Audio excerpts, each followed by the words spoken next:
खबरों की ओर तो तीसरी बार प्रधानमंत्री पद की शपथ ग्रहण करेंगे नरेंद्र मोदी। हरियाणा बीजेपी के सांसदों को मिल सकती है मंत्रिमंडल में जगह। मनोहर लाल, राव इंद्रजीत सिंह, कृष्णपाल गुर्जर, धर्मवीर सिंह रेस में आगे चल रहे हैं। मनोहर लाल को दिल्ली में मिल सकती है बड़ी जिम्मेदारी। पूर्व मुख्यमंत्री मनोहर लाल शपथ ग्रहण समारोह में शिरकत करेंगे। सीएम नायब सैनी भी शपथ ग्रहण समारोह में शिरकत करेंगे।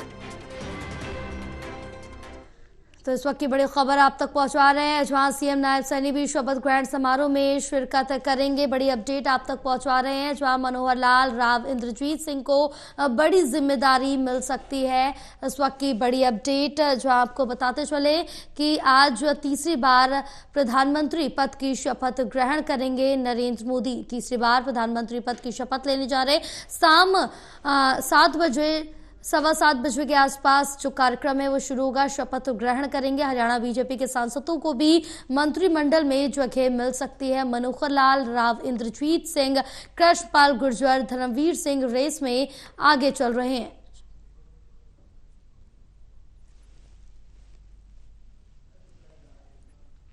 तो तीसरी बार प्रधानमंत्री पद की शपथ लेंगे, शिरकत करेंगे। नायब सैनी शपथ ग्रहण करेंगे। नायब सैनी भी शामिल होंगे शपथ ग्रहण समारोह में।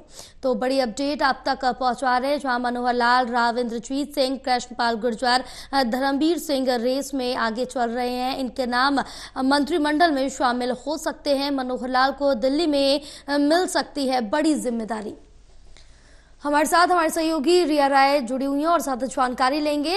रिया, जिस तरह से देखें कि अब यहाँ पर नतीजे सामने आ गए हैं और यहाँ पर तीसरी बार प्रधानमंत्री पद की शपथ लेने जा रहे हैं नरेंद्र मोदी, जिसमें हरियाणा बीजेपी के कुछ सांसद हैं जिनके नाम इस समय रेस में आगे चल रहे हैं, उनको मंत्रिमंडल में जगह दी जा सकती है।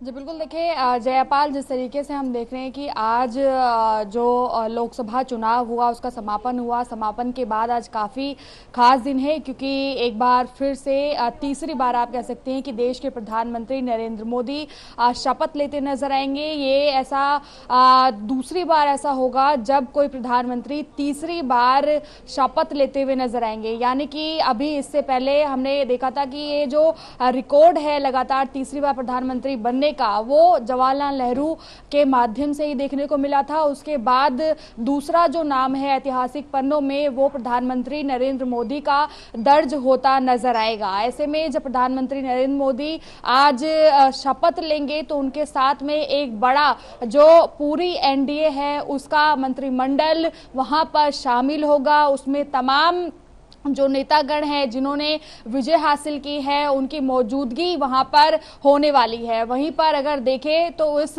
लोकसभा चुनाव में जो हरियाणा है उसने भी कहीं ना कहीं पर काफी बड़ी भूमिका जो है जीत हासिल करने में निभाई है, लेकिन उस हद तक हरियाणा इस बार उस तरीके की मौजूदगी नहीं दर्ज करा पाया जैसे कि पहले देखने को मिल रहा था। क्योंकि हरियाणा में अगर मोदी सरकार की बात करें तो सिर्फ 5 सीटों पर ही जो विजय है वो प्राप्त हो पाई है, लेकिन उसके बावजूद भी हरियाणा सरकार कहीं ना कहीं पर लगातार ये कहती नजर आई है कि जो कमियां या जो भी कुछ जिम्मेदारियां लोगों के बीच में रह गई हैं, जिसके परिणाम में 5 सीटें हासिल हुई, उनका आगे भी चलकर एनडीए के माध्यम से और भाजपा सरकार के माध्यम से ध्यान रखा जाएगा। लेकिन मूल बात यह है कि जब शपथ ग्रहण का समारोह होगा तो उसमें हरियाणा के तमाम जो मंत्रिमंडल है उनकी भी मौजूदगी होने वाली है। और इस मंत्रिमंडल में अगर बात करें तो हरियाणा के जितने भी विजय भवी, मतलब कि जितने भी विजय भवी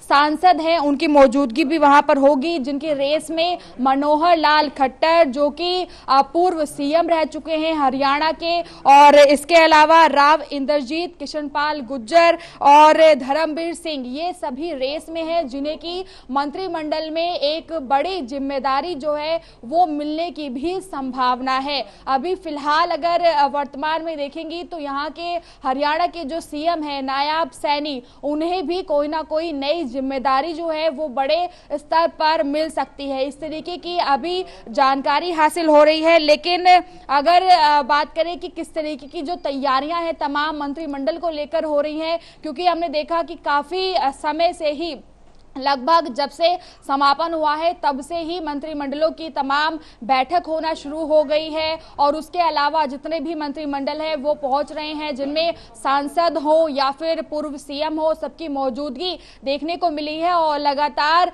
इसी कड़ी में आज भी कई सारे जो नेतागण हैं, चाहे वो हरियाणा के हो या एनडीए के जो नेतागण हैं, वो लगातार अपने अपने मंत्रिमंडल के साथ भवनों में पहुंच रहे हैं, जिनकी मौजूदगी एक साथ जो है शपथ ग्रहण समारोह में देखने को मिलेगी। तो अभी तक लगातार ये क्यास जताई जा रही है कि हरियाणा में जो ये 4 नाम जो अपनी रेस में काफी आगे चल रहे हैं, जिनमें कि मनोहर लाल खट्टर का नाम है, राव इंद्रजीत का नाम है, कृष्णपाल गुर्जर और इसके अलावा धर्मवीर सिंह, जो कि सांसद के तौर पर जिन्होंने इस चुनाव में जीत हासिल करी है, उन्हें इस पूरे मंत्रिमंडल में कौन सी वो बड़ी जिम्मेदारी या कौन सा जो बड़ा पद है वो मिलने की संभावना है, इस पर पूरी हरियाणा सरकार की नजर है। लेकिन एनडीए ने सीधे तौर पर यह कहा है कि जिस तरीके के भी आंकड़े जनता के द्वारा दिए गए हो, उनका पूरा ख्याल एनडीए के माध्यम से रखा जाएगा। और आज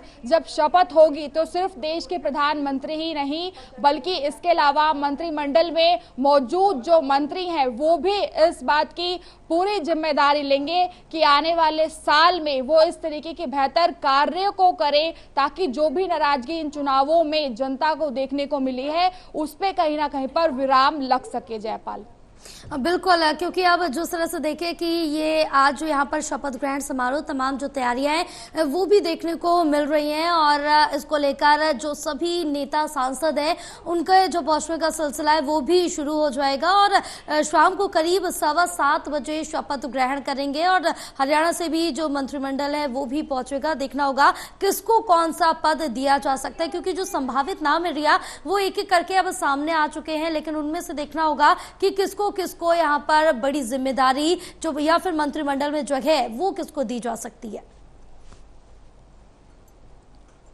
जी बिल्कुल जयापाल, क्योंकि जिस तरीके से इस बार के परिणाम सामने आए हैं उसमें सीधे तौर पर हालांकि विजय जरूर भारतीय जनता पार्टी ने हासिल की है, लेकिन एक बड़ा झटका जो है वो भी भारतीय जनता पार्टी को लगा है, जिससे बहुत से सबक जो है इस वक्त पार्टी ने कहीं ना कहीं पर लिए हैं। एक तरफ हमने कई बार संबोधन में देश के प्रधानमंत्री को भी सुना है, जिन्होंने ये कहा है कि इस बार मिलीजुली सरकार जरूर बनी है, लेकिन ऐसे तमाम उन बड़े फैसलों को लिया जाएगा जो कि जनता के हित में होंगे। और जिस तरीके से कमान या फिर जब कोई मंत्री पद किसी भी नेता को दिया जाता है उस पर वो कितना कार्य कर रहा है और अपनी जिम्मेदारियों को कितना वो निभा रहा है, इन सब पर भी नजर इस बार सरकार पूरी तरीके से रखने वाली है। तो आप ये कह सकते हैं कि जनता की जो आवाज है वो अब संसद तक किसी ना किसी तरीके से पहुंचेगी,